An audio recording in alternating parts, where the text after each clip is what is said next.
everyone, welcome back to the STEERus Weekly Grind. You've got me, your hostess here, Laurelyn Mears, and in the house we've got Joanna Bloor. She's an ambition guide. You think, what's that? Well, she is disrupting what we do and the frameworks that we use to how to go to work and how to manage organizations. Why? Well, those frameworks no longer serve us. In fact, even the way that we introduce ourselves, I'm X from Y, she's disrupting that too. So some really fascinating ideas here on the future of work. Let's get into it. Hi, Joanna. Hi, it's very nice to meet you. Excited to chat. Well, this is kind of a fun thing where I was following you on Twitter and I liked some of the posts and kind of got into some of the work that you were doing. So tell us a little bit about it. Sure. So let me start with that. How do you introduce yourself? Because I know you were like, well, how do you want to introduce yourself? And I was like, do not say my title and my company name, because I look at all of the language around how do we talk about ourselves as people in the workplace. And what is true about it is it's all past focused and it's all really boring. Like you think about the last time, and I know we haven't actually done this in person in a really long time, but the last time you met somebody new, what we've all been taught to say when somebody says, oh, what do? That you say, oh, I'm X title at X company, which the only thing it tells you is potentially how fancy you are. Although, you know, I live and work in the Bay Area and Silicon Valley, and hello, title inflation, and what company you work for.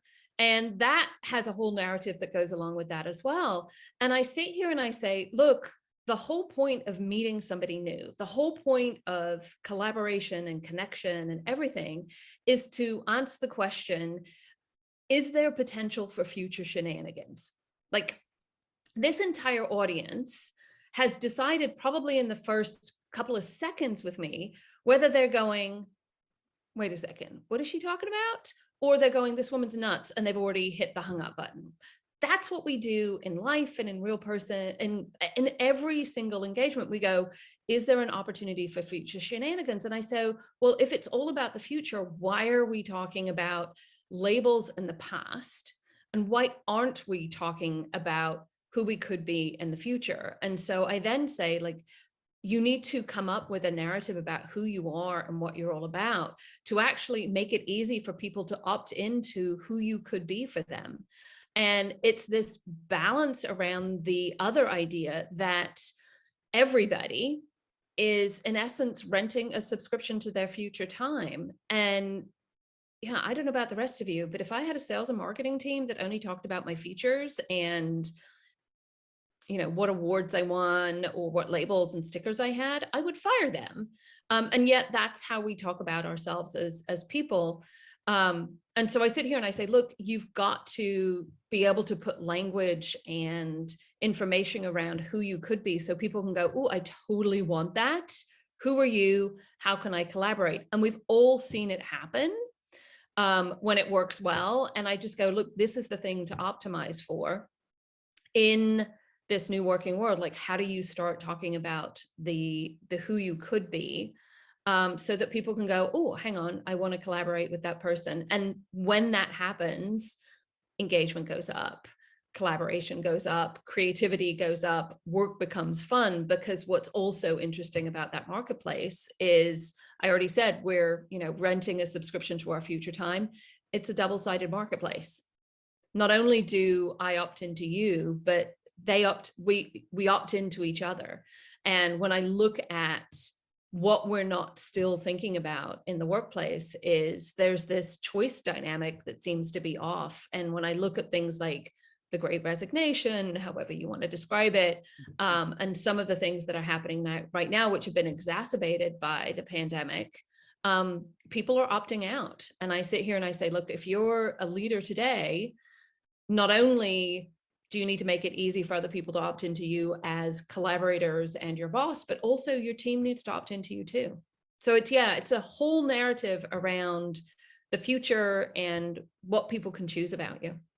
And so on that topic of opting in, and since you are a guide leading people to that future state, Joanna, how would you advise the listeners here to move towards opt-in? Sure. Opt-out? Well, so there's two paths, because there's sort of two paths, because it all starts with perspective. So are you as an individual trying to help your boss, your colleagues, your coworkers to say, oh, hang on, I want to have you in the room? Well, then the perspective is what is it they want? So I really take the basics of, in essence, product marketing down to the core. And I say, okay, what is the product that you want to offer? And so really thinking about that intersection between your ambitions and who you want to be and what are you really great at? And that intersection, which is always kind of changing over time, because we are literally the most fascinating product on the planet, because we evolve and upgrade and change all the time. Like, what is it you want to offer? What is the thing that heads you in the direction that you want to go? That's always the first question I want to ask. The next thing is, who do you want to offer it to? So who in essence are the potential buyers of the future you? Who are you going to sell this product to? And yes, I'm saying the word sell, because when done correctly and when done in a solutions-oriented way, you're actually being fantastically generous when you do it that way, as opposed to the whole, I'm going to do sparkly shiny and do kind of a fake Instagram version of who I am of selling me. So what is the product? Who do you want to sell it to?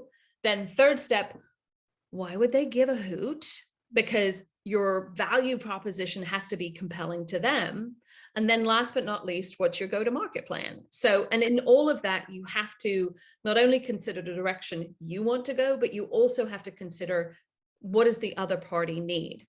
And when you get it right, what you want to be wanted for, which is what that product is, and what somebody wants from you are equal.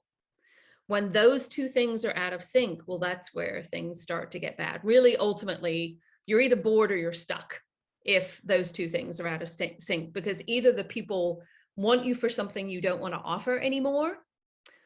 Hi, the Great Resignation, a lot of what's going on there now, or they want you for something where you're like, I don't even know if I want this or if I want to head in this direction. And there's almost a certain area of kind of uncertainty and ambiguity and fear and a whole bunch of emotions sit in that space. And so I come back to figure out what the product is, what is it you want to offer, figure out why they would want it, and how do you align those two. The opposite works because you are offering an opportunity to an individual. So again, I come back and say, for somebody who's hiring, how do you help them opt into you? They need to opt into you as a leader. So what is your leadership narrative? What are you known for as an executive? I think we've seen article after article and use case after use case of people follow great people, and it's follow, that's opt in, as opposed to I've got the label and I've got the title. But then also, what is the opportunity that you want to offer? What is a journey that you're going to take your employee on? And it's so much more interesting than just a job description. And it's so much more nuanced than that. It's a lot of why I'm like, oh, job descriptions and resumes are just, they're not helping the offer of time talk about the value of their time, or the buyer of time to talk about the opportunity. And I again, I come back to, how do we think about products? And there's an RFP process for buying really complicated software solutions and engagements. Like, why aren't we using that same framework for people? Because ultimately you hire somebody to solve a problem. So it's about coming from the problem from both directions. Now, I say all of that and it sounds like 4 steps, super simple. Actually just getting people to shift their thinking about this is probably the hardest part of all of this. We have been indoctrinated, for lack of a better term. We've been taught that this is the way, and we're continuing to teach people that this is the way for hundreds of years. And it's actually all started with the Industrial Revolution, and humans were machines. And I just sit here and I go, it's time we disrupted out of that too, because the current state is not serving anybody. So is that one of the things that the employees are really struggling with right now? It's this, they can't get it right because they've been, or we've collectively been indoctrinated in these philosophies and these frameworks that no longer serve us, but we're confused on how to go forward because this is all we know. Is that the struggle point, or? Well, so I think that struggle point's been around for a really long time. I think what you want to be wanted for and what are you wanted for has actually, like, no one actually talks about this or has talked about this. I think that dynamic has been in place for years, which, because we all date jobs, we don't marry them. The whole, I'm not going to work for a company for 40 years has actually been gone for a really long time. So I think that already started. What the pandemic recently did was accelerate it, because not only the equation they started really understanding the equation and saying, hang on, something is off here. But that added to what I call ambiguity exhaustion. Like, we're done. The who could I be tomorrow conversation has absolutely accelerated that and amplified that in a way that I certainly couldn't have predicted. And it's the combination of, not only do I recognize that my equation is off, but now my boss knows what the future is going to hold narrative has vanished. And there was a little bit of safety and security in that, and that no longer exists for anybody. Or anybody who says they can predict the future now, I think, needs a hard look, because we just don't know. We just don't know. And I think that is actually where people are exhausted and struggling. But because they're trying to figure out their future with frankly, a 20th century framework, it's exacerbating the problem. And it's why, and I'll go back to school, like, we're taught to optimize for perfection in school. We've got grades for that. And yet you come into the workplace and you know that actually the people who succeed are the ones that optimize for potential, not just perfection. And now we have, do you have the right keywords on your resume? Have you got the right title? Have you done the things? Is very much a perfection narrative. And to succeed with a perfection narrative, you have to be able to predict the future. We cannot predict the future. No one ever could. And so we've got this big disjointedness of the wanted equation and this disjointedness of what is the future. And the four of those, it's like 4 dimensions are all out of whack. And so everybody's all like, what do I do next? On every level. Accelerate that absolutely everything now is in flux. And it's not surprising that everybody is, frankly, freaked out about the future. And so what are companies doing about it to address all of this and move things forward, given that so many people are stuck and confused and unsure about the path forward? Well, lots of companies, I think, are trying lots of different things. I know that for the ones that work with us directly, part of what we do is come in and go, okay, let's actually unbox this entire conversation around you are renting a subscription to your future time. You're actually the agency of your future.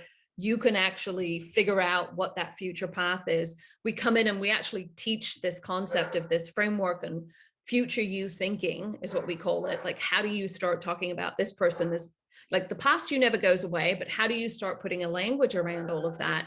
So just that conversation immediately puts some agency back in the individual's hand. And that, like, when you think about the ambiguity exhaustion, dials that down first.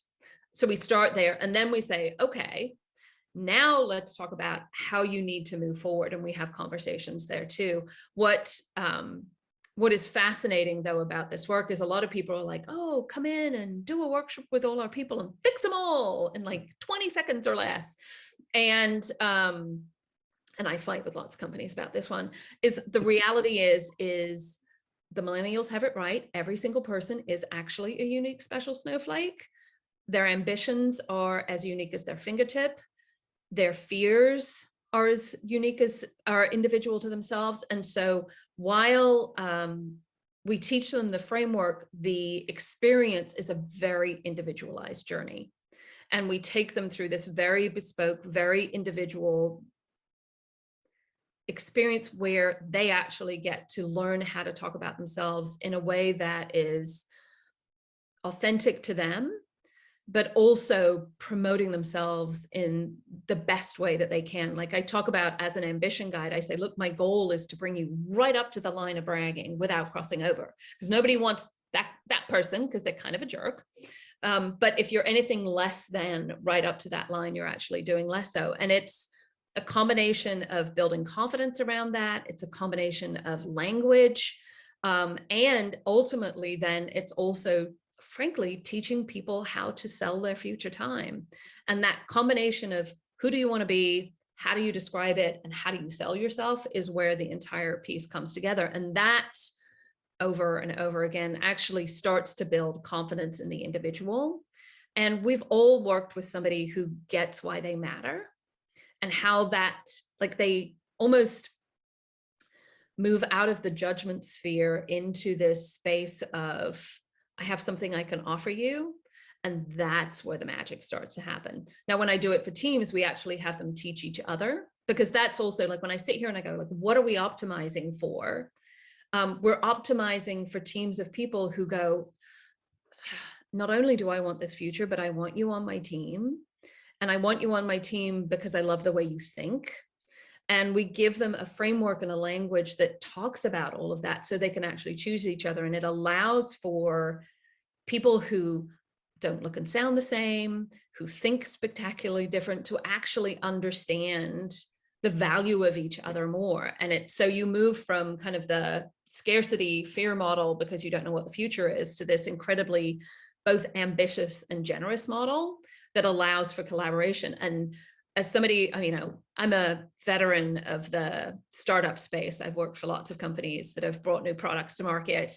And you have to kind of have this,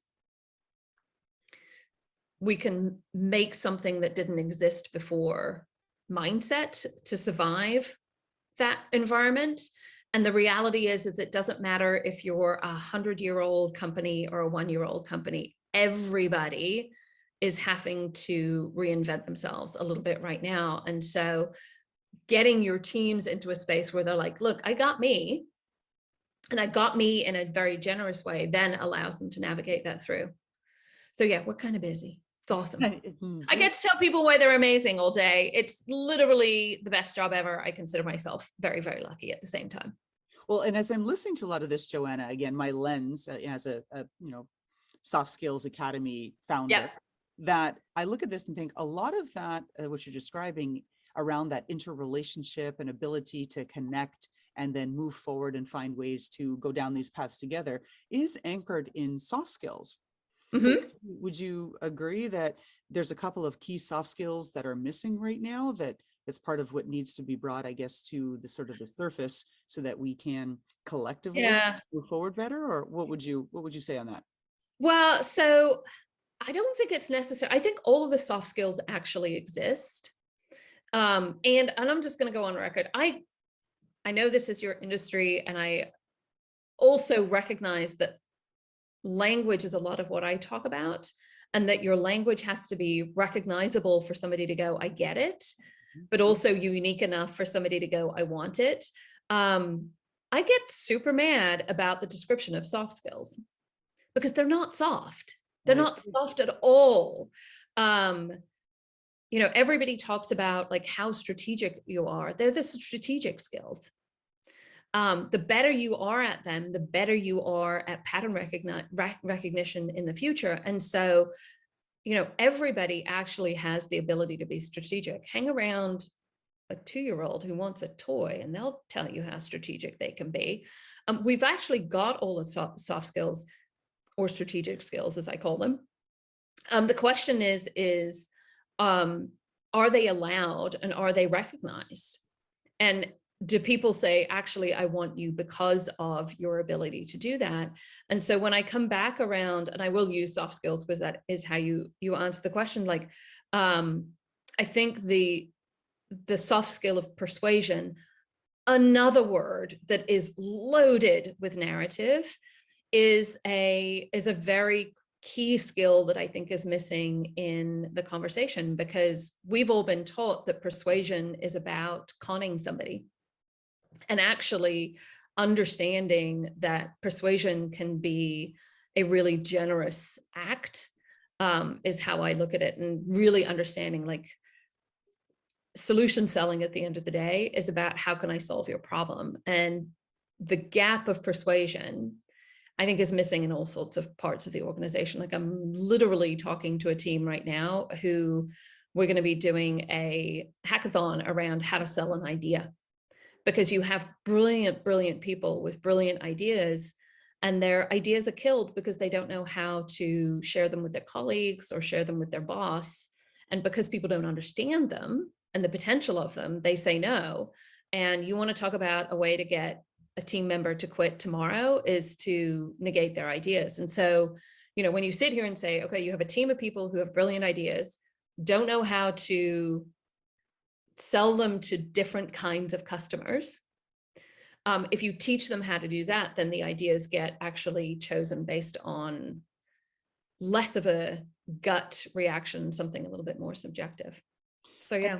So I find that actually kind of ironic that persuasion is lacking, given that we live in the world of influencers, where influencer is the #1 job that young people aspire to hold.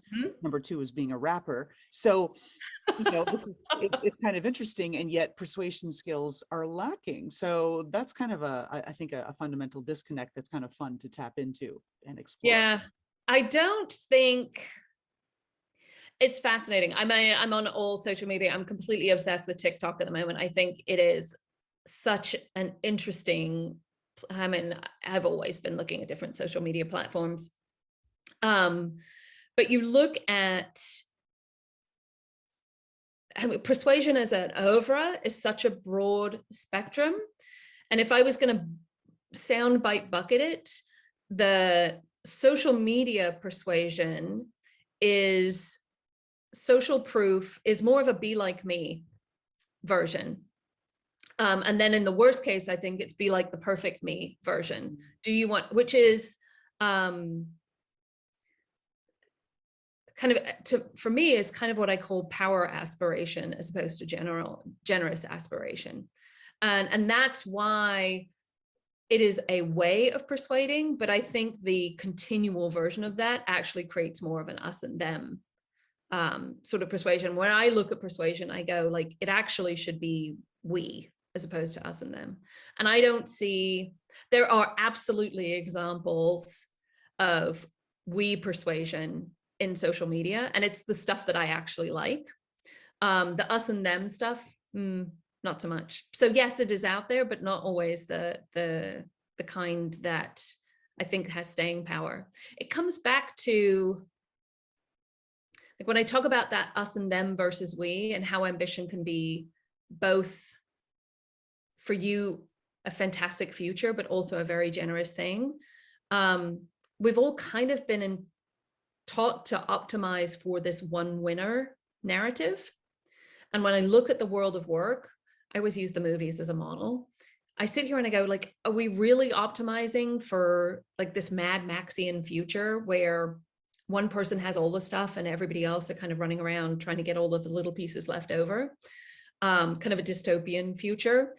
Or could we actually optimize for more of a Star Trek future, where if you look at that future and you want to have a conversation about soft skills, oh my God, hello, Betazoids, I am going to go there.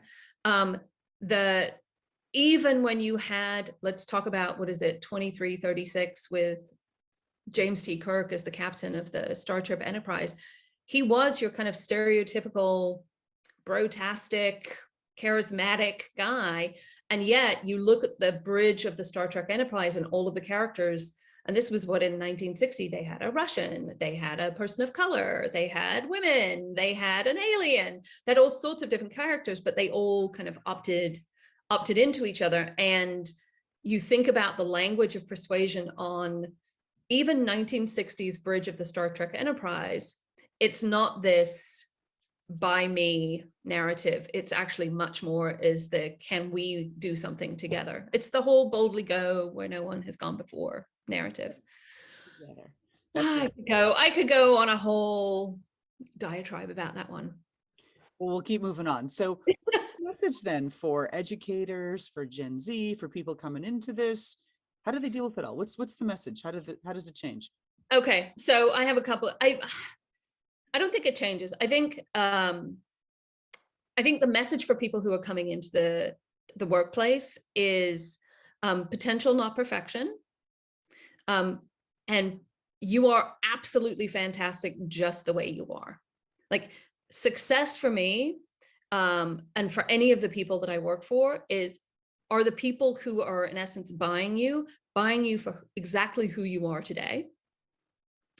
So really thinking about that as opposed to what is somebody else telling you you should be, or that there is a correct way of doing it. There is no correct way. And so you're awesome just the way you are. Start experimenting with the product of you, and you will start to figure out who you could be.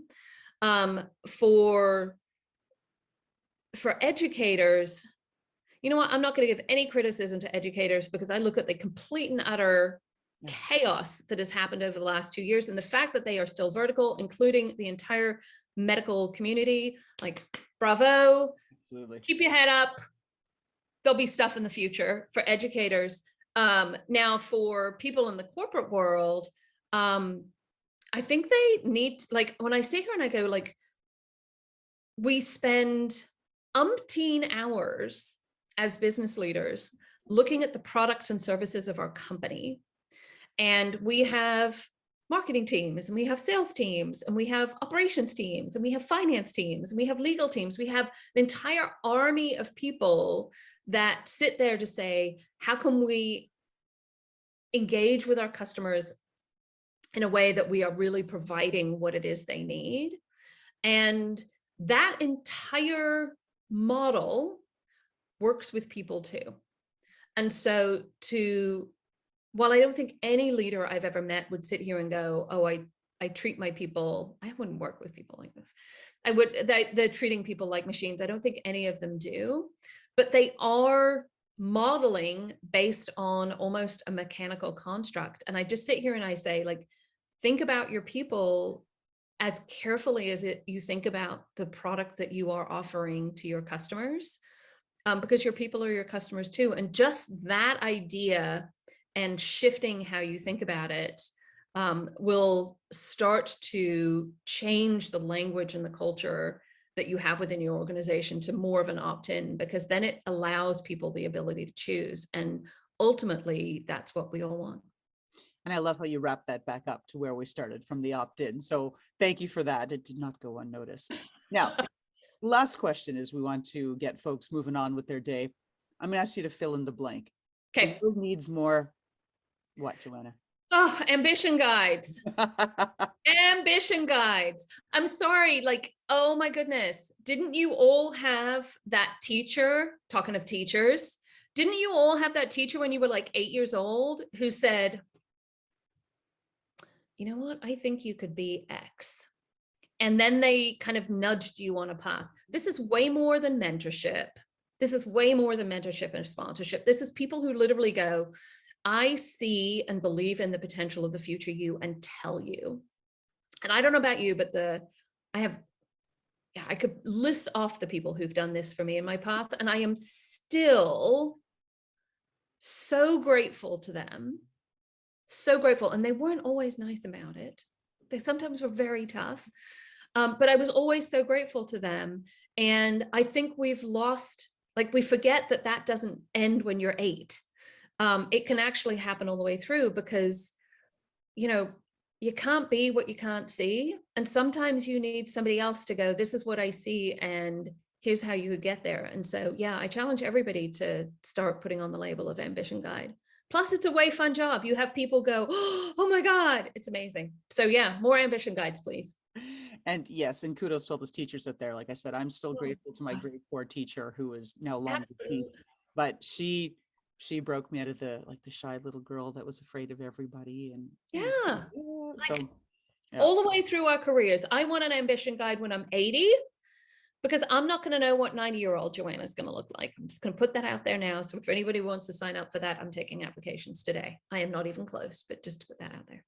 Well, fantastic. I think that's a perfect note to wrap things up on. So thanks again, Joanna, for being a guest on the STEERus Weekly Grind. And if anybody out there is looking for a little extra ambition and a little guidance how to become more ambitious, you know who to call. Awesome. Thank you so much for having me.